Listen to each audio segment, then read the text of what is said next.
วิทยุคลื่นสีขาวเพื่อชาวประชาเจ้าอาวาสวัดปัตตังเจริญรองเจ้าคณะอำเภอโดยหล่อเจ้าอาวาสวัดปัตตังเจริญเป็นอย่างยิ่งเจริญพรญาติโยมศรัทธาสาธุชนท่านผู้ฟังทุกท่านที่ติดตามฟังรายการธรรมะจากยอดดอยภาคเจ้าวันนี้รายการธรรมะจากยอดดอยภาคเจ้าดำเนินรายการโดยกระผมธรรมาภาพพระวรรณชัยชยานันโทวัดพุทธศรีคิรีตำบลบ้านแปะอำเภอจำตองจังหวัดเชียงใหม่ได้นำรายการนี้มาพบปะศรัทธาสาธุชนท่านผู้ฟังเป็นประจำทุกวันอาทิตย์ภาคเจ้าเวลา 6 โมงถึง 7 โมง1 ชั่วโมงเต็มอยู่กับญาติโยมศรัทธาสาธุชนท่านผู้ฟังวันนี้มาปากันตรงกับวันที่22เดือนกุมภาพันธ์2569สาธุชนท่านผู้ฟังกันเวลานั้นเวยแต่ชีวิตเป็นของน้อยทุกชราและความตายลุกลานอยู่เงียบๆศรัทธาสาธุชนท่านผู้ฟังทั้งหลายวันคืนหมดไปเวลาได้เต้าเดียวกันนะใครจะซื้อนักซื้อน้อยก็ได้เต้าเดียวกันเวลาชีวิตแต่การใช้ชีวิตตะวันนะที่จะใช้ชีวิตอย่างมีค่าเวลานั้นจะใช้อย่างมีค่าถึงบ่ได้ใช้ก็ถึงหมดไปใช้ก็หมดไปศรัทธาจะยมศรัทธาสาธุชนท่านผู้ฟังหลายคนที่ติดตามฟังรายการนี้ต้องขอขอบคุณเป็นอย่างยิ่งเป็นประจำนะบอกว่าภาคเจ้าภาคค่ำนั้นเวลา20 ทุ่มเป็นต้นไปดำเนินรายการโดย3 ตนด้วยกันจะยมศรัทธาสาธุชนท่านผู้ฟังฉะนั้นเจ้าวันนี้มาปากันทำกันบรรยากาศนะอากาศก็แปรปรวนศรัทธาสาธุชนท่านผู้ฟังฝนฟ้าตกขนองเป็นบางที่ต้องระวังเด้อเนอะบางพื้นที่ฝนตกฟ้าห้องบ่เฮ็บก็ตกนะหลังคาพื้นเป็นตี้อย่างอำเภอจำตองนี่เป็นต้นที่พันมาวันก่อนนี้นะญาติโยมศรัทธานะพุทธศรีคีรีฝนก็ตกลงมาพ้องแล้วนะตกลงมา2 วันก่อนนะตกมนกันเนอะตกนักแต่บ่มีลมมีก็ฝนหมดได้นะตกลงมากับพันเหมือนกันว่าลมทั้งมาแห้งนี่ก็อิดจะยมศรัทธาสาธุชนทั้งผู้ฟังเพราะฉะนั้นจะยมศรัทธาสาธุชนทุกท่านที่ติดตามฟังรายการธรรมะเป็นประจำศรัทธาสาธุชนทั้งผู้ฟังนะย่อมได้รับความรู้ความเข้าใจจากครูบาอาจารย์ที่ออกรายการสถานีวิทยุนำนะกลไกเอาหลักธรรมดีๆธรรมะดีๆเพื่อแก่ศรัทธาสาธุชนทั้งผู้ฟังอย่างรายการที่จบไปก็มีรายการของท่านพระครูวรธรรมนาถนะเจ้าคณะตำบลสันติสุขนะเจ้าอาวาสวัดหนองเหียงนะรู้จักกันดีนะท่านก็ได้จัดรายการผ่านไปแล้วนะตอนนี้อยู่กับผมธรรมาภาพพระวรรณชัยชยนันโทเป็นประจำสาธุชนท่านผู้ฟังที่ติดตามฟังธรรมะภาคเจ้าวันนี้มาพบปะกันมาอูจากันเรื่องวิถีชีวิตประจำวันของญาติโยมศรัทธาผู้คนของทุกชีวิตบอกว่าจะเป็นญาติโยมบอกว่าจะเป็นนะนักบวชฆราวาสย่อมเกี่ยวต้องดำเนินชีวิตไปถึงวันนะผ่านไปแล้วผ่านไปเล่านะญาติโยมศรัทธาบางคนก็มีอุปสรรคบางคนก็มีปัญหาสารพัดอย่างปัญหาและอุปสรรคต่างๆนั้นนะเกิดขึ้นตั้งอยู่ดับไปเกิดขึ้นตั้งอยู่ดับไปศรัทธาสาธุชนท่านผู้ฟังปัญหาต่างๆนั้นมีไว้ให้แก้ญาติโยมศรัทธาในโลกนี้บ่มีปัญหาเป็นไปบ่ได้มีกู้ตี้กู้แห่งจะมีนักมีน้อยแต่ก็ต่างกันออกไปในโลกนี้ยิ่งเมินไปกับปัญหาก็นักขึ้นตอนนี้ปัญหาอากาศPM2.25นะบางพื้นที่ก็เกิดขึ้นนักบางพื้นที่ก็เกิดขึ้นน้อยอย่างกรุงเทพเป็นต้นก็นักเหมือนกันตั้งที่บ่ได้เผาต้องเผาให้เผานะนี่ความเปลี่ยนแปลงแล้วก็ว่าเปลี่ยนแปลงทั้งจิตใจมนุษย์แถมนะมันก็เถียงกันไปเถียงกันมาหลายเรื่องหลายราวโอ้น่าหันใจเนี่ยมาจากพุทธธรรมนายเพิ่นฮู้ไว้ล่วงหน้าพุทธเจ้าน่ะต่อไปเบื้องหน้าเพิ่นนี่บ้านเมืองจะเป็นแบบนี้ เนี่ยจะเกิดขึ้นแบบนี้เนี่ยญาติโยมศรัทธาสาธุชนท่านผู้ฟังภัยพ่องที่มาเคยฟังมาแล้วนะหลาย10 ปีก่อนบางทีได้ยินแต่น้อยว่าต่อไปครูบาอาจารย์ตนนั้นตนนี้เพิ่นทำนายไว้แบบนั้นแบบนี้นี่ในที่สุดก็ปรากฏขึ้นมาเพราะว่าครูบาอาจารย์บางตนก็ได้ทราบรู้จากหนังสือตำราพระไตรปิฎกพ่องที่พระพุทธเจ้าทำนายไว้นี่ศรัทธาสาธุชนท่านผู้ฟังถึงวันนี้ก็เหมือนกันนะบ้านเมืองมันแปรปรวนเปลี่ยนแปลงไปมันก็อยู่ตามอัตภาพตามที่เป็นไปได้อย่าได้ทุกข์ใจเลยศรัทธาอยู่กับการเวลาเพราะเวลามันมีค่ามหาศาลอยู่แล้วเวลาที่ได้มาทุกคนนะเป็นเวลาที่มีค่ามหาศาลดำเนินไปเรื่อยๆดำเนินชีวิตไปท่ามกลางความเปลี่ยนแปลงนี่แหละความเปลี่ยนแปลงนี่แหละ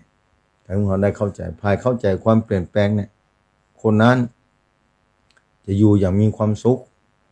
แต่คนไหนบ่เข้าใจความเปลี่ยนแปลงคนนั้นจะมีความทุกข์นั่นเลยคนเข้าใจเป็นแบบนั้นศรัทธาเนี่ยเพราะฉะนั้นพระพุทธศาสนานี้พระพุทธเจ้าก็สอนเรื่องรู้จักความเปลี่ยนแปลงนั่นแหละร่างกายจะเปลี่ยนแปลงนะความเป็นอยู่ของศรัทธาก็เปลี่ยนแปลงนะเปลี่ยนแปลงไปทางดีขึ้นกะไปทางที่บ่ดีก็เปลี่ยนแปลงทั้งนั้นศรัทธาความเปลี่ยนแปลงเหล่านี้นะย่อมเกิดขึ้นอยู่ตลอดเวลาสำหรับทุกชีวิตนะบางครั้งก็เจ็บป่วยเมื่อยไข้บางครั้งก็บ่สบายนะมีความทุกข์ยากทางกายมีอุปสรรคต่างๆในการทำมาหากินนะฝืดเคืองพ่องยามพ่องเหล่านี้บางคนก็โทรมาหาเป็นธรรมดาแต่ถ้าเข้าใจคำว่าธรรมดานี่ศรัทธาจะอยู่ได้สบายทุกอย่างก็เป็นเรื่องของธรรมดาแบบนี้นะศรัทธาถ้าศรัทธาเข้าใจเรื่องธรรมดานี่ศรัทธาจะอยู่อย่างสบายแม้ศรัทธาจะมีอุปสรรคต่างๆนานาศรัทธาจะบอกว่าเป็นธรรมดาเรื่องของธรรมดาโลกนี้ในโลกนี้ก็เป็นแบบนี้แหละถ้าศรัทธาเข้าใจแบบนี้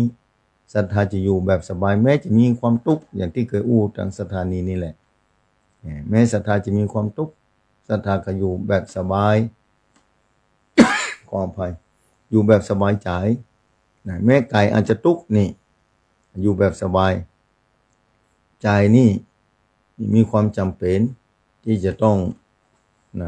พัฒนาคุณภาพจิตพัฒนาคุณภาพใจเพราะฉะนั้นถ้าเราเข้าใจเรื่องจิตเรื่องใจนี่ศรัทธาอันยังจะเต้านะหลายคนที่มีธรรมะหลายคนที่รู้ธรรมะแต่มาย้ำคือศรัทธาตลอดมีธรรมะกับรู้ธรรมะมันต่างกันเนอะศรัทธามีธรรมะกับรู้ธรรมะต่างกันศรัทธารู้ธรรมะแต่ถ้าบ่มีธรรมะบ่สามารถที่จะเอาธรรมะมานำมาใจได้แต่ถ้ามีธรรมะอันนั่นแหละสามารถนำมาใช้เอาธรรมะมาใช้ได้อย่างคนที่รู้ธรรมะกับมีธรรมะต่างกันอย่างที่เคยบอกว่าบางคนรู้ว่าข้าวมีที่ห้านนี่มีที่มีข้าวมีแต่บ่รู้จะวิธีกินเนี่ยทั้งรู้วิธีกินแต่บ่กินบางคนก็เหมือนกันมีธรรมะอันนี้คือว่ากินได้กินธรรมะได้กินบางคนรู้แต่บ่มีบางคนรู้จักข้าวรู้จักอาหารการกินอยู่รู้จื้อรู้จักงดแต่บ่มีนี่ถ้ามีเอามากินได้ทันทีเลยถ้ามันทุกข์นั่นคือความหิวปัญหาชีวิตเหมือนกันถ้าเข้าใจเพราะระบบของชีวิตของทุกคนมาจากเรื่องของกรรมทั้งนั้นนี่กรรมไปบ่พ้นทุกคนนี่กรรมไปบ่พ้นศรัทธาถึงวันนี้ประเทศไทยเฮาเหมือนกันตกอยู่ในสภาพของบ่เที่ยงเหมือนกันหลายคนก็ภาวะพะวงเรื่องนั้นเรื่องนี้ให้โทรมาถามบอกว่ามันก็เป็นเรื่องของกรรมนั่นแหละมันเกี่ยวกับกรรมด้วยกันท่านระดับบ้านเมืองระดับประเทศเกี่ยวหมดเลยบอก เกี่ยวระดับกรรมหมดแหละเกี่ยวกันหมดเลยเรื่องกรรมเรื่องเวรสาธุชนท่านผู้ฟังเรื่องระดับกรรมระดับประเทศนี่ทั่วโลกนี่ก็เหมือนกันตกอยู่อำนาจของกรรมแต่ละที่แต่ละแห่งภัยต่างๆก็เกิดขึ้นภัยธรรมชาตินี่ไปหาต่างประเทศ พื่อลุงข่าวนี่ศรัทธาเฮ้ยอันอย่างจะป่านนั้นนะภัยตอนนี้เกิดขึ้นนักนี่วาตาภัยนี่ช่วงนี้ต้องระวังเนอะลมต่างๆนะอากาศแปรปรวนเพราะฉะนั้นศรัทธาจะไปลืมแตะนะฟังเฝ้าต้องระวังเนอะระวังภัยต่างๆนะภัยต่างๆนี่มาเกิดขึ้นหลายเรื่องหลายราวถึงวันนี้โดยเฉพาะภัยธรรมชาตินี่บรรละเว้นภัยนะภัยธรรมชาติบรรละเว้นภัยภัยของกรรมกับบรรละเว้นภัยเหมือนกันบางคนก็ถามเรื่องธรรมะคืออย่างธรรมะนะภัยเป็นคนสร้างธรรมะขึ้นมาภัยเป็นคนตกแต่งธรรมะธรรมะมันเป็นธรรมชาติธรรมะนี่มันอยู่กับโลกนี้มานานบ่มีเบื้องต้นเบื้องปลายเหมือนกันนะธรรมะบ่มีเบื้องต้นเบื้องปลายอยู่ท่ามกลางนะธรรมชาติที่แปรปรวนเปลี่ยนไปนี่แหละอยู่บนโลกนี่แหละอยู่บนเรือนร่างของศรัทธานี่แหละบ่มีที่ไหนนะบ่มีที่ไหนเพราะธรรมะคือความถูกความดีนะถูกตัวดีตัวอันนั้นคือธรรมะเนอะศรัทธาถ้าถูกตัวดีตัวนี้อันนี้คือธรรมะแต่ถ้าบ่ถูกอันนั้นบ่ใช่ธรรมะละบ่ใช่เป็นอธรรมแปลว่าไม่นะเป็นอธรรมถ้าใครเข้าใจชัดเจนต้องเอาฝ่ายตรงกันข้ามมาเทียบพอนะเหมือนเฮารู้จักสีขาวศรัทธารู้จักต้องเอาสีดำมาเปรียบเทียบนะเสร็จแล้วจะรู้ว่าสีขาวคืออย่างสีดำเป็นจะได้นี่สิ่งที่ตรงกันข้ามกับธรรมะก็คืออาธรรมอย่างที่บอกไปตะกี้ธรรมะคือถูกและดีอาธรรมคือผิดและเสียศรัทธาสาธุชนท่านผู้ฟังธรรมะกับอาธรรมเนี่ยมันต่างกันแบบนั้นนะอย่างเช่นความโหดร้ายกับความกรุณาศรัทธาเอ้ยความโหดร้ายเดี๋ยวคนบางคนเนี่ยโหดร้ายอย่างตึงวันเนี่ยฆ่ากันนี่การหลอกกันนี่โหดร้ายขนาดไหนหลอกกันไปชายแดนปุ่นก็มีหลอกกันไปเป็นทาสออกมาบ่ได้เปิ้นโดนขังไว้นี่ความโหดร้ายของมนุษย์ตรงวันนี้ลองคิดซะนะนี่ความโหดร้ายลองคิดเอาเนอะนี่ความโหดร้ายนี่อันนี้ถ้าเปรียบเทียบคู่กับความเมตตากรุณาเนี่ยศรัทธาถ้าเมตตากรุณาเกิดขึ้นทำให้จุ่มเย็นเป็นสุขภัยก็อยู่ก็ได้อย่างความเย่อหยิ่งจองหองนี่ถ้าเปรียบเทียบกับความอ่อมน้อมถ่อมตนนี่กู้มันเป็นกู้นะศรัทธาราอูนะเนี่ยธรรมะเนี่ยมันเป็นแบบนั้นนะความขี้ค้านกู้กับความขยันนี่ถ้าขี้ค้านมันก็ตุกมันก็อิศรัทธาความขยันมันก็ดีเนี่ยมันดีแล้วศรัทธาอย่างขโมยของปล้นกินเนี่ยกับการทำมาหากินเองเนี่ยมันต่างกันศรัทธาใจอาชีพคนหนึ่งนี่มีอาชีพขโมยรอจ้องขโมยของเปิ้นคนหนึ่งก็ทำมาหากินด้วยความบริสุทธิ์นี่มันต่างกันก่อนศรัทธาต่างกันขนาดไหนญาติโยมศรัทธาสาธุชนทั้งผู้ฟังมันต่างกันแบบนั้นสิ่งที่ตรงกันข้ามนี่ที่ฟังนี่ตัดสินได้ด้วยตัวเก่าว่าทั้งอันไหนดีอันไหนบ่ดีอันไหนถูกอันไหนบ่ถูกนี่ญาติโยมศรัทธาไฟในถูกไฟในดีไฟถูกไฟดีเป็นจะได้ไฟไหนที่ดีไฟไหนที่ถูกไฟนั้นก็เป็นธรรมไฟใดผิดไฟใดเสียไฟนั้นก็บ่ใช่ธรรมนั่นคืออาธรรมในชีวิตไม่มีอย่างนั้นศรัทธาธรรมะในโลกนี้มีอยู่ในโลกนี้เป็นประจำอยู่แล้วญาติโยมศรัทธาบ่ต้องไปกังวลอยู่ที่เขาจะเข้าใจและนำมาใช้อย่างศรัทธาฟังธรรมะถึงวันจากครูบาอาจารย์มาเทศมาสอนมามาจาบอกว่าสถานีไหนในประเทศไทยนี้ศรัทธาสามารถรับฟังได้ศรัทธาสามารถก้อนไกลเอาหลักธรรมะนำมาใช้ได้หูแล้วมีธรรมะโดยอันนี้มันนำมาใช้อย่างว่าหูว่าหูจะเข้าอ่านเข้ามีที่ไหนมีมาไว้ในลุ่งในยุ่งในหลองถึงเวลาเอามาตามมาสีเอามาหุงเอามาต้มแล้วมากินเพราะว่าหิวนั่นก็คือความทุกข์ความหิวนี่คือความทุกข์นะแต่เมื่อเราเอาธรรมะมาใช้ความทุกข์ก็เบาบางลงไปอย่างความหิวข้าวเนี่ยเรากินอาหาร นะกินอย่างใดอย่างหนึ่งที่เป็นอาหารที่หล่อเลี้ยงธาตุทั้งสี่กระทำให้ความทุกข์หายไปญาติโยมศรัทธาเหมือนเดียวกันไม่ใช่นั้นธรรมะมันจะมีผู้ตกแต่งนะอย่างพระพุทธเจ้าไปค้นพบนะค้นพบความเป็นจริงของธรรมชาตินะเพราะฉะนั้นธรรมะคือธรรมชาติคำสั่งสอนของพระพุทธเจ้าที่เขาว่าพระพุทธศาสนานั้นถ้าจะแบ่งออกไปแล้วก็มี2 ประการศรัทธาถ้านะที่พระพุทธเจ้าตรัสรู้แล้วเนี่ยนะญาติโยมศรัทธาพระพุทธเจ้าตรัสรู้แล้วนี่กับถ้าแบ่งแล้วก็มี2 อย่างพระธรรมพระธรรมวินัยพระธรรมกับพระวินัยเนี่ยพระธรรมพระวินัยนี่เป็นพระพุทธศาสนาแท้ๆศรัทธาเนี่ยพระธรรมคือธรรมะน่ะได้แก่ข้อปฏิบัติเพื่อความดีงามเพื่อความถูกต้องนะเพื่อความสุขเนี่ยญาติโยมศรัทธาธรรมะถ้าใครปฏิบัติแล้วนะถ้าวินัยน่ะได้แก่ข้อปฏิบัติเพื่อความเรียบร้อยและฝึกหัดตัวเก่าเหมือนกันเป็นข้อห้ามถ้าว่าศีลนี้เปิ้นห้ามเนาะนะศีลนี้เปิ้นห้ามแต่ธรรมะใครจะทำบ่ทำก็ได้ใครจะปฏิบัติบ่ปฏิบัติก็แล้วแต่คนนั้นฮู้แล้วถ้าจะปฏิบัติก็ดีถ้าฮู้จักธรรมะเหมือนฮู้จักกินข้าวฮู้จักอาหารนะถ้าจะปฏิบัติก็คือลงมือปลูกข้าวลงมือได้เก็บได้ออกดอกออกแล้วนำมากินอันนั้นคือกรรมปฏิบัติ นำมากินและคือกรรมปฏิบัติญาติโยมศรัทธาแต่วินัยคือศีลถ้าบ้านเมืองหรือว่ากฎหมายนี่แต่กฎหมายสู้ศีลธรรมบ่ได้กฎหมายถึงวันนี้เดี๋ยวก็ต้องลื้อคว้างๆอยู่หั่นน่ะเดี๋ยวก็มาเปลี่ยนแปลงแถมเดี๋ยวก็มาเปลี่ยนแปลงแถมเดี๋ยวก็แก้ไขแต่ศีลธรรมเนี่ย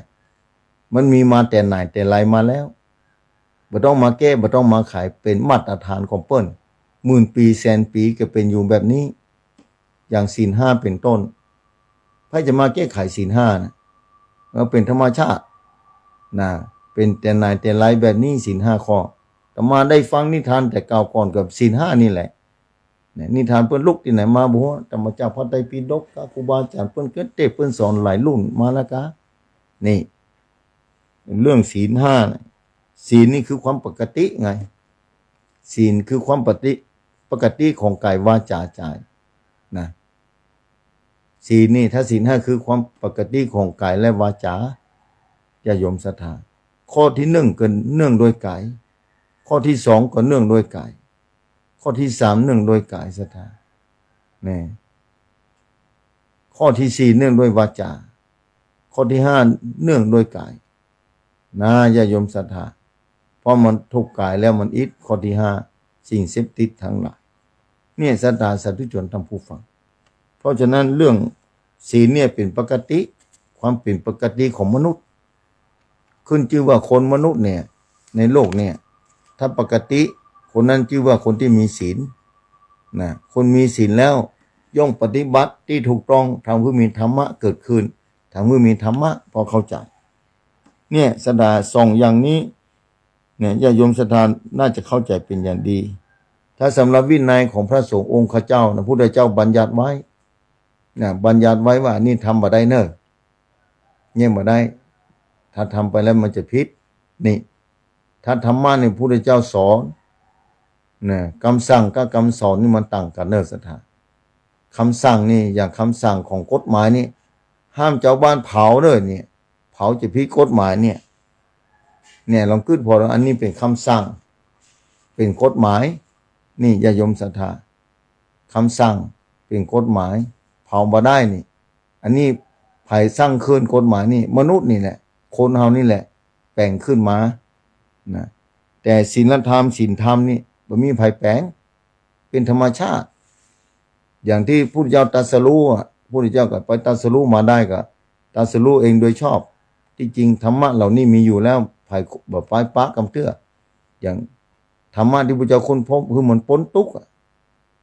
มรรคมีองค์8เป็นต้นอริยสัจ4นี่พุทธเจ้าไปค้นพบเหรอญาติโยมศรัทธาพุทธเจ้าไปค้นพบเนาะนี่ทีนี้ญาติโยมศรัทธาถ้ามีธรรมะถ้าเข้าใจหู รู้ว่าอันอย่างผิดอันอย่างผิดอันอย่างถูกเนี่ยอย่างคำสอนพุทธเจ้านี่รู้ว่าอันอย่างดีอันอย่างบ่ดีไผศึกษาพุทธศาสนาถ้าสามารถทำได้โลกนี้ก็เป็นมีความสุขสนะมีความสุขอย่างปฏิบัติธรรมเพื่อที่เราจะต้องเป็นคนดีรอดพ้นจากความชั่วความผิดต่างๆศรัทธาสาธุชนท่านผู้ฟังญาติโยมศรัทธาพระเจ้าสอนว่ากฎเกณฑ์แห่งความถูกความดีและความผิดความเสียเป็นของมีอยู่แล้วพระเจ้าเพิ่นถึงว่าอย่างนั้นเป็นของที่ทรงตัวอยู่อย่างอันเพิ่นห้องว่าธรรมะนี่อย่างที่ว่าอย่างที่ตะกี้เนี่ยญาติโยมศรัทธาเนี่ยเป็นของธรรมชาติที่มีอยู่แล้วนะหมายความว่าถึงพระพุทธเจ้าจะบ่ทรงสอนเลยถ้าผ่ายไปทำในสิ่งที่ถูกแล้วคนนั้นก็เป็นอันว่าทำถูกและเป็นผลดีแก่ของเปิ้นคนเดียวถ้าไปทำสิ่งที่บ่ถูกไปทำสิ่งที่ผิดคนนั้นก็เป็นอันว่าทำผิดและเป็นผลเสียแก่เขาคนเดียวนี่เป็นธรรมชาติศรัทธานะเป็นธรรมชาติญาติโยมศรัทธาพระเจ้าจี้บอกคือคนเดินต่างคือว่ามีหลุมอยู่เนอะตรงนั้นน่ะมีต่อไม้เนอะเส้นทางนั่นมันเป็นหนามเนอะเนี่ยต่อมีเนอะนี่พระพุทธเจ้าบ่ใจเป็นคนที่ขุดหลุมกะไปวางต่อไว้กะแต่งต่อไว้กะก็บ่ใจเปรียบเสมือนเนี่ยอย่างครูสอนนั่นเรียนเนี่ยว่า2 บวก 2 เท่ากับ 4นี่ที่ถูกแล้วต้องเป็น4แต่ความจริงกฎเกณฑ์ที่ว่า2 บวก 2 เท่ากับ 4นั้นเป็นเกณฑ์ที่ถูกต้องอยู่ในตัวมันแล้วบ่ใช่ครูเป็นผู้สั่งให้มันถูกบ่ใช่ของนี่ครูที่แต่งขึ้นบ่ใช่ที่สอนในโรงเรียนน่ะมันมีอยู่อย่างอันแล้วศรัทธานะ2 บวก 2 เท่ากับ 4เนี่ยนี่แต่นายแต่แม่ครูนี่บ่สอนแต่ถ้าเขาเอามะม่วงอันนั้นอยู่ภาคปูน2 แกนอยู่นั่น2 แกนมาใส่ถุงเดียวกันในถุงนั้นก็มี4 แกนนั่นก็เป็นธรรมชาติแบบนี้แหละญาติโยมศรัทธาแต่ถ้ามาอยู่คนละที่คนละ2 แกนอยู่ถุงปูน2 แกนเอาถุงนั้น2 แกนถุงนี้2 แกนนี่แต่ถ้ามาใส่รวมกันถุงเดียวถุงนั้นก็มี4 แกนเนี่ยศรัทธาสาธุชนอันนี้เป็นธรรมชาติธรรมดานะญาติโยมศรัทธาสาธุชนท่านผู้ฟังลองคิดเอานะพระพุทธเจ้านี่ทรงอยู่ในฐานะของผู้บอกแก่คนเดินทางนะเป็นครูผู้สอนเพื่อเดินทางที่ถูกนะจะไปเดินทางผิดเป็นว่าอันนั้นเป็นหลุมเนอะอันนั้นเป็นบ่อเนอะระวังก็ก้อยเนอะถ้าเป็นคนขับรถก็ต้องระวังละว่าต้องลบหลีกนะลบหลีกหลุมต่อที่มันจะอันตรายต่อการเดินทางของชีวิตนี่ศรัทธาความถูกต้องต่างหลายนี้เป็นประโยชน์ของชีวิตของทุกคนในโลกนี้นี่ญาติโยมศรัทธาจะต้องระวังนะพอจะอ่านนี่ถ้าว่าด้วยเหตุผลแล้วก็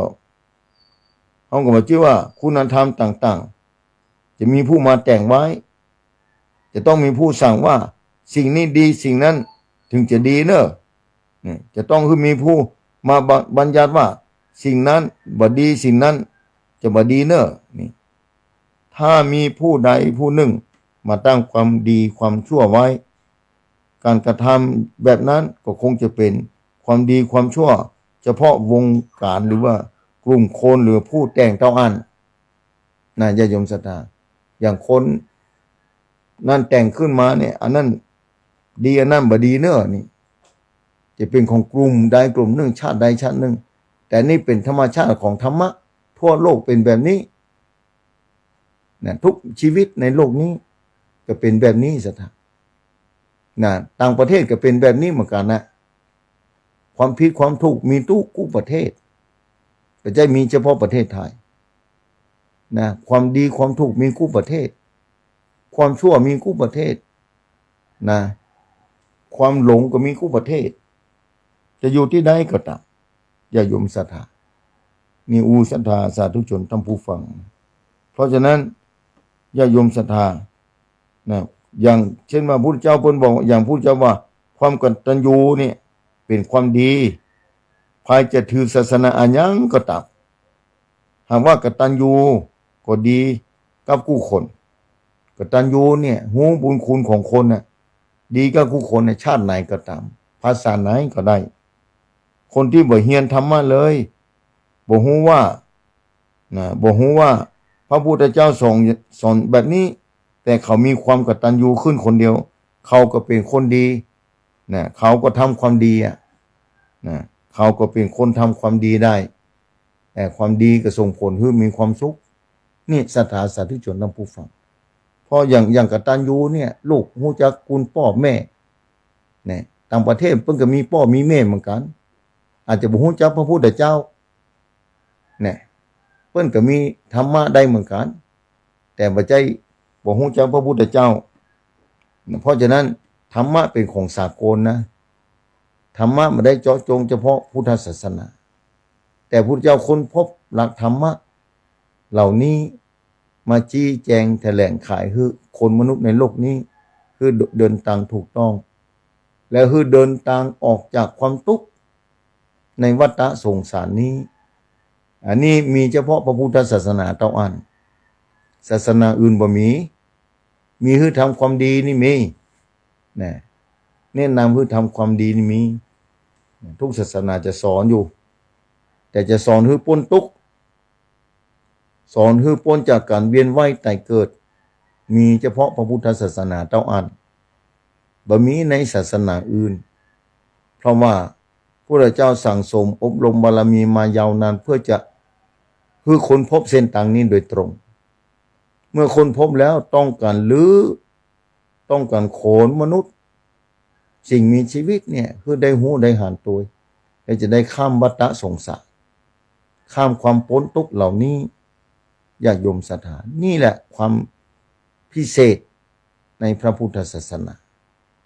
นี่ความพิเศษในพระพุทธศาสนาญาติโยมศรัทธาความพิเศษในพระพุทธศาสนานี่ญาติโยมศรัทธาก็ธรรมะความจริงขององค์ธรรมะจริงๆแต่มีหนึ่งเดียวเท่านั้นอยู่ที่จิตใจอยู่ที่จิตใจเป็นอันเดียวเป็นของสิ่งเดียวในจิตใจนี่แหละญาติโยมศรัทธามีข้อที่น่าจะทำความเข้าใจนะถ้าอู้ถึงศรัทธาทำความเข้าใจเรื่องจำนวนธรรมะจำนวนธรรมะตามความรู้สึกของคนตึงมวลในโลกนี้ว่าธรรมะมีจำนวนนักเหลือเกินนักนักว่าเวลาฟังพระเทศน์ท่านเพิ่นก็แสดงว่าธรรมะมีถึง 84,000 ขานหรือ 84,000 หัวข้ออย่างที่เคยได้ยิน 84,000 พระธรรมขันธ์หารตัวเลขจำนวนธรรมะแล้วป้าท้อใจเนี่ยบางคนนะท้อใจรู้สึกว่าหมดหวังธรรมะธรรมโม 84,000 ข้อก่อนนี่จะปฏิบัติให้สมบูรณ์กึดอยู่อย่างคร่าวๆถ้าเราอายุถึง70 ปีเนี่ยเหยียดออกไปเป็นวันก็น่าจะ20,000 กว่าวันพุ่นน่ะกะศรัทธาถ้า70 ปีนี่นะ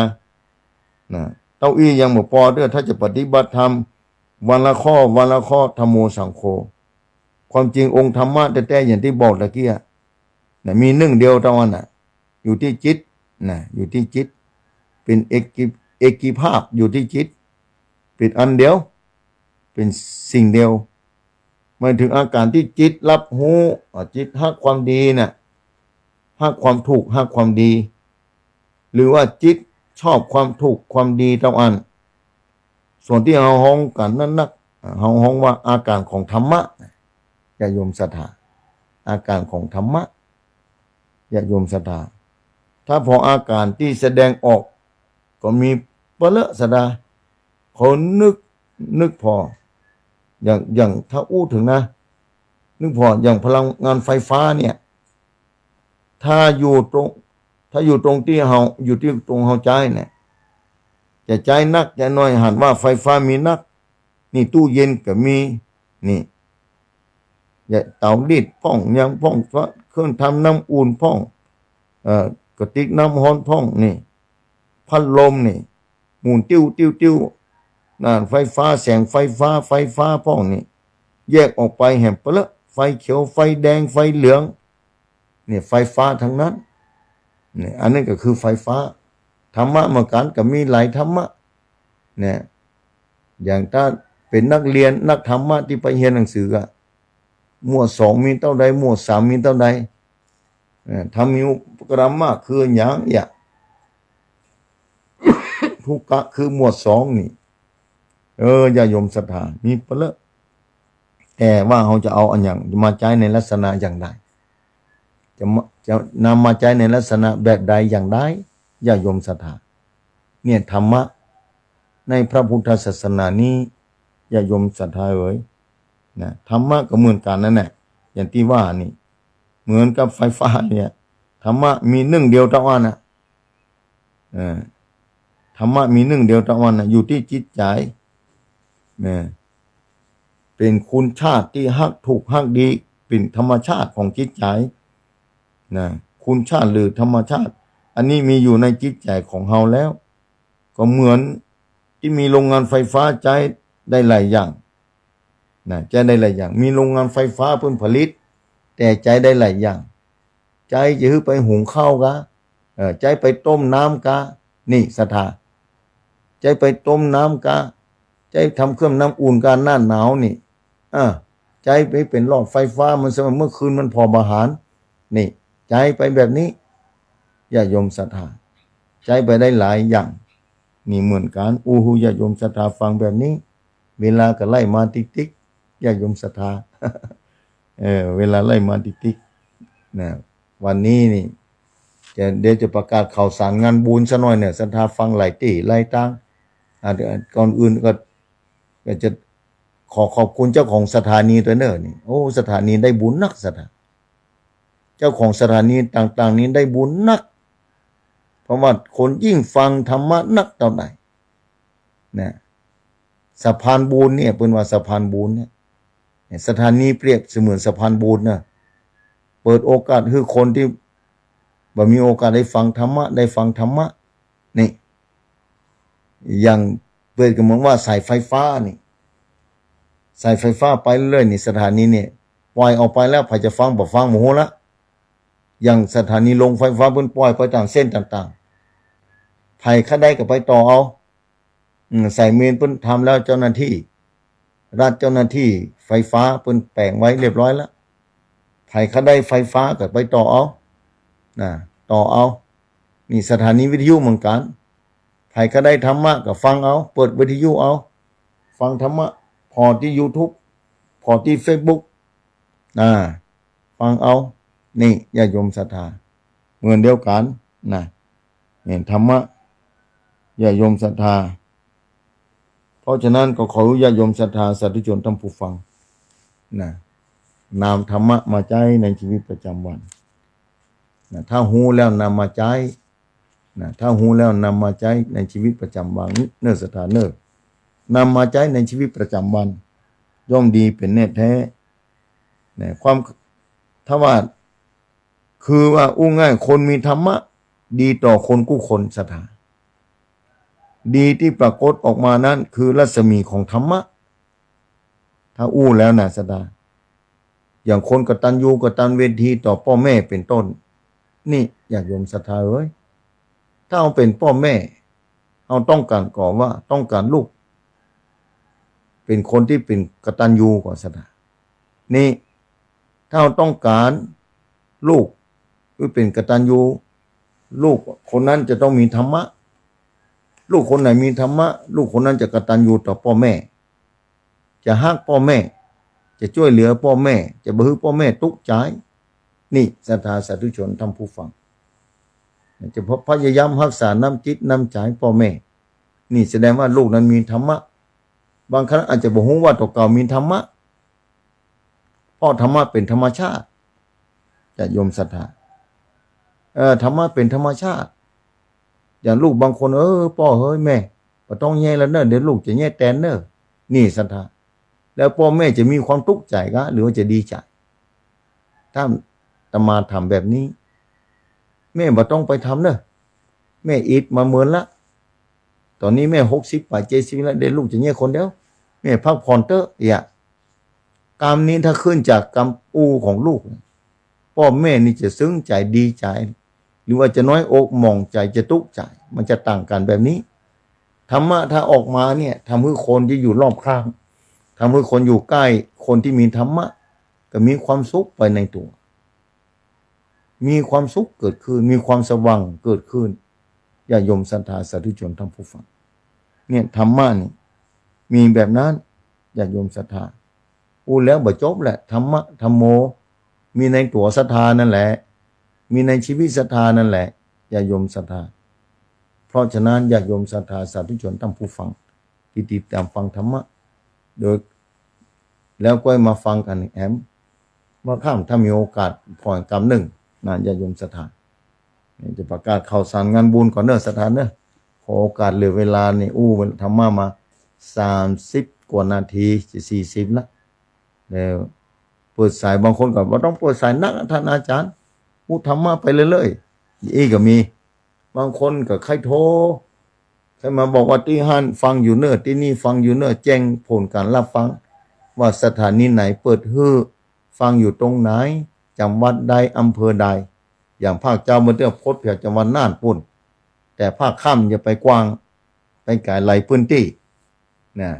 ภาคเจ้านี่หลายสถานีเหมือนกันหลายจังหวัดเหมือนกันนะบอกว่าเจียงไฮ้บอกว่าเมืองแป้อาจจะเมื่อคืนแต่จังหวัดน่านนี่หันป้อประเสริฐโทรมานี่ทางภูเพียงพ่องอำเภอภูเพียงจังหวัดน่านได้รับสายเป็นบางเตื้อกายขนาดนั้นภาคเจ้าก็ได้หลายที่หลายแห่งเชียงใหม่นี่หลายสถานีนะที่เปิดโอกาสให้ญาติโยมศรัทธาได้รับฟังธรรมะฟังแล้วนำมาเก็บไว้เนื้อศรัทธาความรู้เหล่านี้ต้องเก็บไว้ที่ครูบาอาจารย์แต่ละตนแต่ละองค์ออกมามาจามาเทศน์ให้ฟังนำมาเก็บไว้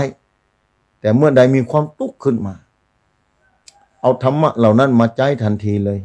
อย่างก็เฮาเนี่ยเก็บข้าวเก็บอาหารไว้นี่ถ้าว่าหิวขึ้นมาเมื่อใดนำมากินทันทีความหิวจะหายไปทันทีเลยศรัทธานี่อย่างนั้นศรัทธาความหิวจะหายไปทันทีญาติโยมศรัทธาเหมือนเดียวกันนะธรรมะก็เหมือนเดียวกันถ้าไผ่หูธรรมะต้องมีธรรมะตัวเมื่อมีธรรมะแล้วอุปสรรคใดๆเกิดขึ้นในวิถีชีวิตอุปสรรคนั้นนะเอาธรรมะมาใจอุปสรรคเหล่านั้นจะเบาบางลงไปทันทีนะจากที่นักก็เบาลงไปอาจจะบ่เสี่ยงแต่เบาลงไปได้เนี่ยญาติโยมศรัทธาสาธุชนท่านผู้ฟังเพราะฉะนั้นบอกญาติโยมศรัทธาไว้แบบนี้นะแล้วก็มาปะกันนะวันอาทิตย์หน้าภาคเจ้านะภาคค่ำ2 ทุ่มเนอะภาคค่ำเดี๋ยวจะติดต่อไปทำพระครูสถิตสารคุณวัดหนองผาขาวนะทำพระครูกระยาณประโมทกาพระครูกระยาจะเดินทางไปที่ไปศาสนกิจกับบ่แน่นะเพราะฉะนั้นญาติโยมศรัทธาสาธุชนท่านผู้ฟังรอติดตามพอมาค่ำเป็นประจำทุกวันอาทิตย์เจ้าวันนี้ขอประกาศข่าวสารงานบุญสักหน่อยหนึ่งก็เนอศรัทธาเนาะนะครูบาอาจารย์บางเขางานบุญบันเตื้อก็ได้หูนี่หูเขาใบนี้ใบดีกามาไม่ใช่ถึง อย่างวัดใหม่หนองหอยโอ้เจดีย์ใหญ่วิหารหลวงใหญ่นะได้หูเขา2-3 วันนี้อาทิตย์ก่อนก็มาได้ประกาศก่อนพูดนี่ถ้าฝากมาก็ดีถ้ามาตังไปรษณีย์ก็ดีวันเด้อข่าวสารงานบุญก็บ่ได้อูได้จ๋าญาติโยมศรัทธานะถ้ามาถึงแล้วได้อูแน่นอนนะแต่ว่าถ้าว่าอยู่ในระหว่างบันเทือกเลยไปเสียบ่ได้ประกาศถือศรัทธาสกรรมนะวันนี้ประกาศตันอยู่นะวันนี้อย่างงานประชุมเพลิงอาจารย์มาวิษณุจารุธรรมโมณวัดโดยสปัญญูวันที่22วันนี้นะญาติโยมสนามเวลาบ่ายนะจะประชุมเพลิงตอนบ่ายไผมีโอกาสไผมีบุญมีวาสนาเคยฮู้จักท่านเจ้าออกสถานีวิทยุ96วัดพระธาตุเจ้าโดยสุเทพนะเจริญพรเรียนเจอเนอศรัทธาไปร่วมบุญทรงสการตันคาบนะท่านพระอาจารย์วิษณุจารุธรรมโมเจ้าวัดเจตรินในเมืองเชียงใหม่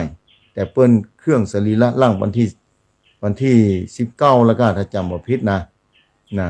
เคลื่อนย้ายนะ มาที่วัดโดยสปัญญูเพราะสถานที่เอื้ออำนวยเพราะคนจะไปหลายถ้าวัดเจ็ดลีนนั่นนะมันแคบทางในนั้นมันมีที่ต้องออกมาทำทางนอกนี่มาที่อำเภอแม่วางเพื่อนเนอะวัดโดยสปัญญูเนี่ยเข้าที่บ้านกาดไปที่บ้านกาดนี่ถามเพื่อนเนอะนะบ้านกาดนะก็เข้าไปที่วัดโดยสปัญญูนะถ้าว่าเดินคันคลองขึ้นไปนี่จะหันนะพุทธรูปยืนสี่ทิศอันนั้นนะโดยสปัญญูบนยอดดอยพวกนะรู้สึกว่าตอนนี้เป็นเจ้าคณะอำเภอแล้วนะหรือว่ารักษาการเจ้าที่ดอยสปัญญูเนอะศรัทธานะงานนี่ที่จอมตองเดี๋ยวมีดินโดยผาสการครูบาเจ้าบุญเปงในวันที่28เมื่อการอันนี้วันที่28ที่จะมาถึงนี้นะญาติโยมศรัทธาส่งน้ำลอยพระบาท400จำลองถวายเสนาสนะตัวแล้วก็มีวันที่27นี่กับงานปล่อยหลวงใหญ่นะวันที่27นี่งานปล่อยหลวง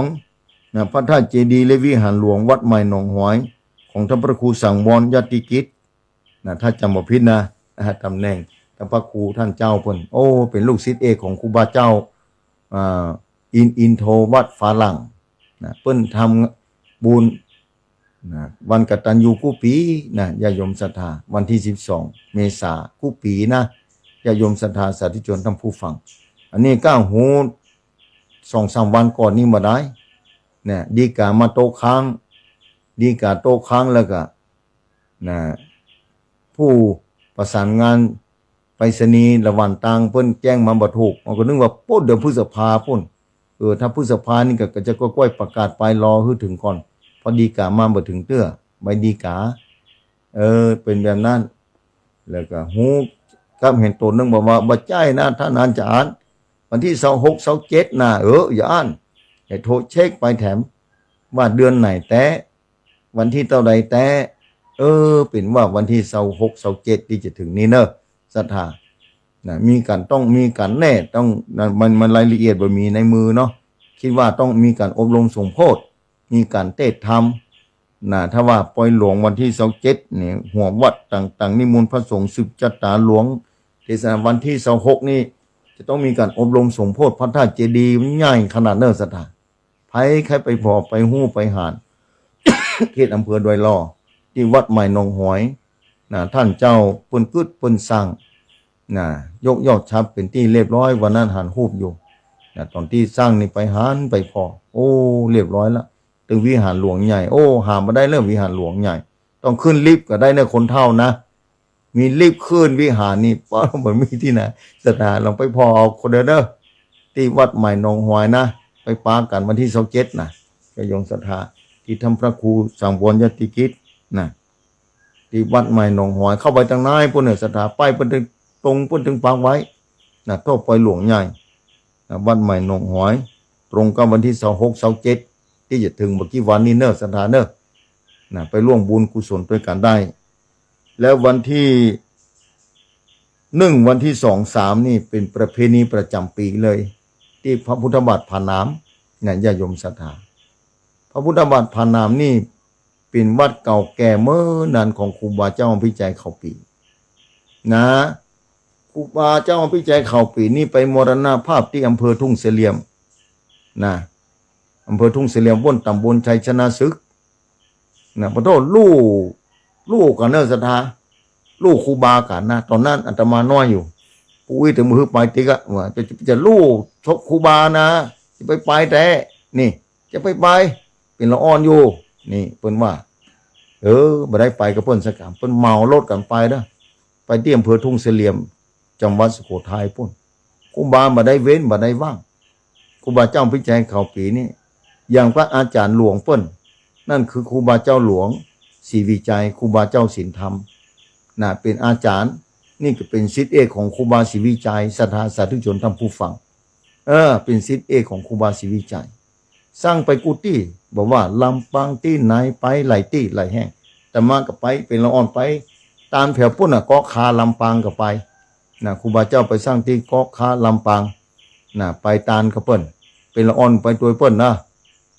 โอ้รถ6 ล้อลก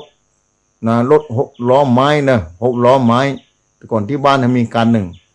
เปิ้นห้องลงคำรถยนต์เนาะก่อน มีรถยนต์คนแรกนะแต่6 ล้อนะแต่ก่อนนะนั่งปลดท่อไปตามที่ลำปางพุ่นนะอำเภอเกาะคาลำปางนะไปหลายที่ถ้าลีนี่ไปบ่อยนะไปกินข้าวแตนครูบาเจ้า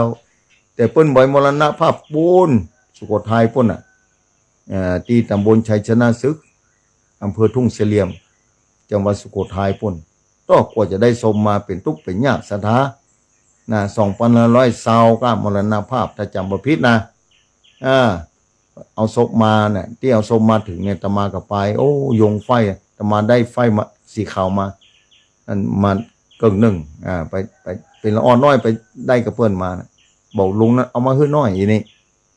ตอนนั้นนะที่หงหลวงใหญ่หงหลวงนี่เพิ่นแปลงเมื่อเนอะสัปดาห์เนอะหงหลวงนะวันที่1ถึงวันที่2นี่เจริญพรเรียนเจอเนอะสัทธามีงานตั้งแต่วันที่1ถึงวันที่2นะที่วัดพุทธบัตรผาน้ำอำเภอลีศรัทธาสาธุชนท่านผู้ฟังจังหวัดลำพูนนี่ถ้าภายไข้หารคนไปกันเป็นหมื่นก็เจริญพรเรียนเจิญไปที่ห้านได้เลยนะศรัทธาวันที่1นี่ภาคเจ้า7 โมงจะมีการทำบุญตักบาตรนะแต่งดาเครื่องควาตานตลอดวันโอ้ถึงควาตานศรัทธาเอ้ยสมัยครูบาเจ้าอภิชัยเขาปีอยู่เนี่ยเพิ่นแห่หน้าวัดนะบ่ายโมงเตี้ยนแต่แดนเดือนมีนานี่ถ้าจำบ่ผิดนะเป็นละอ่อนเนี่ยปอดแดดจ้าแต่เย็นฟิวสถาแปลกเหมือนกันนะอันนี้อู้ถึงประสบการณ์ที่เป็นละอ่อนแต่ก่อนจำได้จัดดีเปิ้นตีกงสะบัดใจนี่ปอน้อยทานี่ถ้าจะจำบ่ผิดนะชื่อเปิ้นถ้าเราภาคมาภาคเหลืองมัดหัวแล้วก็ตีกงสะบัดใจเต้นไปมาเคยหันนี่ให้หันตั้งแต่เป็นละอ่อนละสะบัดใจนะนี่วันที่1วันที่1 มีนานี่ทำบุญตักบาตรและแต่งดาเครื่องควาตานบ้านข้ามศรัทธาในงานนั่นก็มีเขาวงกตตัวเนอศรัทธาเนอก่อเจดีย์ไซเขาวงกตเนี่ยเพิ่นเตรียมกันเป็นงานเพราะคนมากันทั่วสารทิศนิมนต์พระสงฆ์เป็น100 หัววัดขึ้นมาปัทโดดวันที่3นั่นนะศรัทธาสาธุชนท่านผู้ฟังเพราะฉะนั้นญาติโยมศรัทธาสาธุชนท่านผู้ฟังเจริญพรเรียนเจิญถ้าใครหารคนเป็นหมื่นก็เจริญพรเรียนเจิญนั่นแต่ละปีปรากฏแบบนั้นนะญาติโยมศรัทธาวันที่2นี่ภาคเจ้าเวลา7 โมงตรงนี่ก็จะทำบุญตักบาตรที่หงหลวงเนอะนี่ที่หงหลวงเนอะเนี่ย9 โมงนี่ก็เริ่มทำบุญตามหัววัดละวันที่2นี่100 วัดเหมือนกันนะวันที่2วันที่3นี่ก็100 วัดขึ้นพอดอสถาถ้าจำบ่ผิดนะแม่นะบนหงหลวงครูบาเจ้าพิชัยเขาปีเนี่ย10 โมงนี่พระสงฆ์25 รูป25 ตนสวดธรรมนิยามสูตรณวิหารแก้วพระสัจจะญาติโยมศรัทธา11 นาฬิกานี่ฉันภัตตาหารเพลที่หอฉานแล้วก็วันบ่ายโมงครึ่งพระสงฆ์ให้เซารูปเซาตนส่วนมัตติกาบังสกุลณวิหารแก้วสัจจะ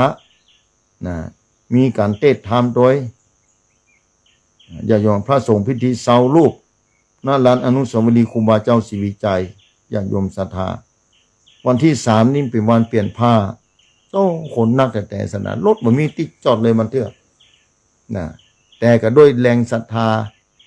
แรงบารมีของครูบาท่านเจ้าพิชัยเขาปีคนไปกันเต็มหมดศรัทธาใครไปฮู้ไปหันไปร่วมบุญก็เจริญพรเรียนเจริญเนอวันที่3นี่พระเจ้านี่7 โมงนี่7 โมงนี่จะมีการทำบุญใส่บาตรศรัทธา7 โมงนี่จะมีการทำบุญใส่บาตรญาติโยมศรัทธาสาธุชนท่านผู้ฟัง7 โมงนี่ทำบุญใส่บาตรพระเจ้าหลังจากนั้นญาติโยมศรัทธา8 โมงนี่เริ่มทำบุญตามหัววัดนะหัววัดจะไปที่หงหลวงพุ่นเนาะแต่ละวัดถ้าเคยไปแล้วเพิ่นเข้าใจเนาะเพิ่นเข้าใจไปที่ไหนไปที่หงหลวงพุ่นศรัทธาหงหลวงเนอะแล้วพอเวลาถึง8 โมงครึ่งนี่ขบวนแห่ควาตานคณะศรัทธาแห่เข้ามาในวัดแล้วก็เวลา10 โมงนี่พระสงฆ์25 รูปสวดธรรมนิยามสูตรณวิหารแก้วพระสัจจะ11 โมงฉันภัตตาหารเป็นเที่ยงเช้า30 นาทีนี่เจ จะแห่สรีระร่างทิพย์ของครูบาเจ้าอภิใจเขาปีพระสงฆ์จำนวนเสารูปเสาตนส่วนมัตติกาบางสกุลประกอบพิธีเปลี่ยนผ้าครูบาเจ้าอภิใจเขาปีณบนหงหลวงครูบาเจ้าเขาปีปุเนอร์สถานเนอร์เพราะฉะนั้นเจริญปนเรียนเจอเนอร์วันที่4นั้นวันสุดท้ายละวันแถมท้ายถวายเจดีย์ไซภาคเจ้าทำบุญใส่บาตรและถวายมหาทานทั้งหมดณบนหงหลวงครูบาเจ้าพิชัยเขาปีพระสงฆ์อนุโมทนาเป็นเซตพิธีเจริญปนเรียนเจอเนอร์ศรัทธาสาธุชนท่านผู้ฟังมีท่านพระครูอัฏฐการจำชื่อมาได้เป็นเจ้าอาวาสรู้สึกว่าเป็นเจ้าคณะตำบลโดยอันนั้นคือเขาว่าครูบาเจ้าดอนเจ้าอาวาสพระพุทธบาทผ่านนามองค์ปัจจุบันนี้ครูบาท่านเจ้าเจริญปนเรียนเจอเนอร์ศรัทธาสาธุชนท่านผู้ฟังมีหลายงานอยู่เลยประกาศจำได้พ่องจำไม่ได้พ่องไอ้ที่มีงานส่งเข้ามาที่กัลยาณิวัฒนากระบวนการวันที่3นี่ก็จะมีการเปลี่ยนผ้าบ่ใช่มีการส่งน้ำพระธาตุเจดีย์ความภัยวัดจานเป็นประจำคู่ปีวัดดอยพระธาตุจอมพ่อวัดของครูบาดอยท่านพระครูปฏิพันธ์ธรรมทินหลวงพ่อหลวงปู่ครูบาเอานี่เพิ่นก็จะยกเจ้าฟ้าเอกได้ซ่อมแซมได้บูรณะเพราะฉะนั้นเจริญปนเรียนเจอเนอร์สดาคลื่นสีขาวเพื่อชาวประชาเจริญปนไปร่วมบุญกุศลกันใครจะโทรมาแจ้งได้สักคน2คนก็ยังดีเนาะว่าอยู่ที่ไหนฟังอยู่ที่เตรียมจะโทรเข้ามาวันนี้ประกาศข่าวสารงานบุญคือเต็มที่วันนี้กับที่วัดเจริญเนอร์วันที่27นี่ที่วัดใหม่หนองหอยเนอร์ศรัทธา29ที่โดยผาสการ1 2 3ที่พระบุตรบาทผ่าน้ำญาติโยมศรัทธาจำไว้เด้อภัยพ่องที่ฟังอยู่ตอนนี้ทางสถานีวิทยุโทรเข้ามาได้ที่0892624999ญาติโยมศรัทธาโทรเข้ามาแจ้งผลการรับฟังแจ้งผลการรับฟังว่าที่ไหนฟังอยู่ที่ไหนพ่องนี่สถานีเปิดโอกาสให้ศรัทธาได้รับฟังภาคเจ้านี่เจริญปนศรัทธาอากาศนี่เปลี่ยนแปลงศรัทธาต้องดูแลสุขภาพด้วยนะช่วงนี้อากาศเปลี่ยนแปลงขนาดนักหลายที่อันนี้ก็เป็นวัดเป็นไอเหมือนกันนะแต่ตอนออกอาการนี่ขอโอกาสจะไปนี่มันแต๊ะญาติโยมศรัทธาลองฟังพอที่ไหนฟังอยู่เจริญปนไปสัจเจ้าท่านพระอาจารย์โอ้นี่สัมปตองปุ่นแม่สีทอนเนาะเจ้าฟังอยู่เจ้าชัดเจนดีนะเจ้าชัดเจนดีเนาะอยู่ดีมีสุขเนอะเจ้าไว้สัจเจ้าสาธุอยู่ดีมีสุขบุญรักษาใส่ต่อไปเจริญปนแต่ไปสัจเจ้าไม่เห็นเจ้าอันนี้ที่ไหนตั้งได้แม่อยู่แบบป่าแดดกะป่าแดดในเมืองกะฟังตลอดกันแม่อนุโมทนาเนอะแม่เนอะในเฟซก็พอด้วยกะอยู่ดีมีสุขเนอะแม่เนอะสาธุมีป่าแดดในเมืองเชียงใหม่กับสัมปตองญาติโยมศรัทธาสัมปตองก็โทรมาในแม่สีทอนในเมืองเชียงใหม่ที่บ้านป่าแดดเพิ่นฟังติดตามตลอดภัยจะโทรเข้ามาได้อยู่เนอะได้สัก2สายเนาะเดี๋ยวจะต้องละเวลาฮึกสถานีสักนาที2นาทีภัยต้องการโทรก็โทรเข้ามาได้เนอะฟังสัก2-3สายนี้ในเมืองเชียงใหม่ได้แล้วต่างจังหวัดมีก็เพราะเหลือเวลาน้อยบางคนก็บ่กล้าโทรเข้ามาละ0892649999ศรัทธาสาธุชนท่านผู้ฟังโทรเข้ามาได้เลยตอนนี้ถ้าใครแจ้งผลกับรับฟังมาตังลีเหรอดังว่าตังลีสถานีวิทยุชุมชนคนเมืองลีฮู้คำว่าเปิดกู้เจ้ามากันเด้อมีพ่อครูเสน่ห์เพิ่นเป็นประธานสภาวัฒนธรรมก็น่าจะจำบ่ผิดเจ้าหน้าที่เพิ่นดูแลสถานีตลอดพ่อครูเสน่ห์เพิ่นเป็นพ่อครูที่อำเภอลีพุ่นป้ากันบ่อยมาสายหนึ่งเจริญปนเจริญปนฝนบ่ตกที่พูดตก อ๋อ วันข้ามใครสมมติแต่ตัวมันละมันมืดนะ ตกว่าวันนี้ตกว่า เจ้า อ๋อมันละน้อยๆนะ อ๋ออันนี้ก็ตกแต่เจ้าพลัมมาน้อยกว่าบ่มีเก้า เจ้า โมตนาเนอะไม่หลวงเนอะ เจนดีเนอร์ ฮะ ไปจากเจ้าชัดเจนดี ชัดเจนดีเนาะโมตนาเนอะ เจ้ากำลังใจด้วยเจ้า สาธุสาธุเนอะเอาใส่ต่อไปเจริญปอนดูไปแล้วนั่นเอาเข้ามาเจริญปอนฮัลโหลขจายเนอะฮัลโหลเจริญปอน ราชการครับผมแฟนพันธุ์แท้ครับ แฟนพันธุ์แท้เลยกะ เป็นแฟนพันธุ์แท้เลยครับ โอ้แฟนพันธุ์แท้ที่ไหนฮะ จากข้างวัดแม่ริมนี่ครับ ที่วัดแม่ริมกะ ครับข้างวัดแม่ริมนี่ครับ อ๋อข้างวัดแม่ริมโอ้แฟนพันธุ์แท้ชื่ออย่างฮะ บอกแค่เกินอีกก่อน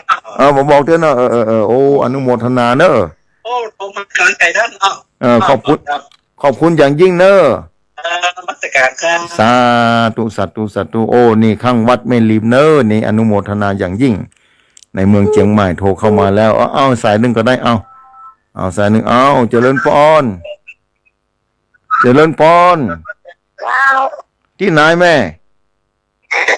มันละลีเจ้า โอ้พาลาดลีดังแสดงสถานีวิทยุชุมชนคนเมืองลีได้ยินน่ะนี่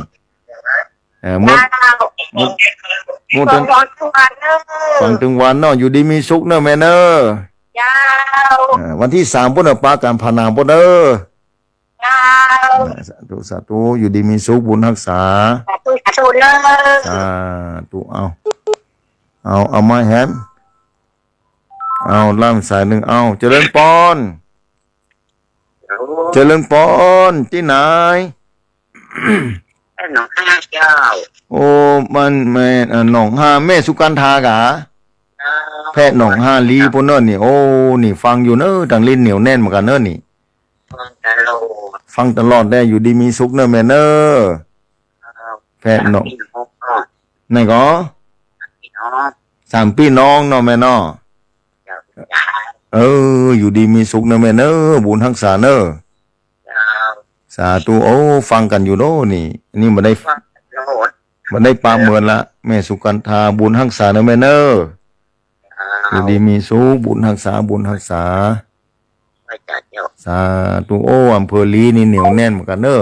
นี่ฟังจากสถานีวิทยุชุมชนคนเมืองลีนะเป็นประจำโอ้แต่ก่อนเคยไปที่พระบาทห้าดวงเนาะพระบาท5 ดวงเป็นพระบาทที่พระธาตุ5 ดวงของพระธาตุ5 ดวงเป็นวัดที่เก่าแก่นะครูบาเจ้าอภิชัยเขาปีนี่แหละไปบูรณะเพิ่นนิมนต์ครูบาเจ้าศรีวิจัยแต่ครูบาเจ้าศรีวิจัยบ่ใจนั่นที่เฮาป่นทุกปีป่นเพิ่นบอกท่านปีป่นนะไปนิมนต์เพิ่นนี่ครูบาเจ้าพิจัยเขาปีกับไปเพียวปาเจ้าบ้านเจ้าศรัทธาไปเพียวไปทางนี่ญาติโยมศรัทธาบารมีของท่านเจ้าเพิ่นเนาะเนี่ยวันที่3นี่จะมีการเปลี่ยนผ้าครูบาเจริญปอนเรียนเจิญศรัทธาไปร่วมเป็นเจ้าภาพก็ได้ไปโทรไปถามเพิ่นเด้อไปถามว่าจะเป็นเจ้าภาพอันใดอย่างใดไปร่วมบุญอันใดโอ้คนเต็มไปหมดศรัทธาเอ้ยนะในโอกาสเจ้าวันนี้ขอนำรายการจัดท่านผู้ฟังไปก่อนเวลาได้หมดลงไปแล้วศรัทธาสาธุชนท่านผู้ฟังมาปะกันใหม่วันอาทิตย์หน้าเนอะศรัทธาสาธุชนท่านผู้ฟังเจ้าวันนี้หมดเวลาลงแล้วขออำนวยพรให้ญาติโยมศรัทธาสาธุชนท่านผู้ฟังที่ฟังธรรมะภาคเจ้านี้ผู้คนคืออยู่ดีมีสุขบุญรักษา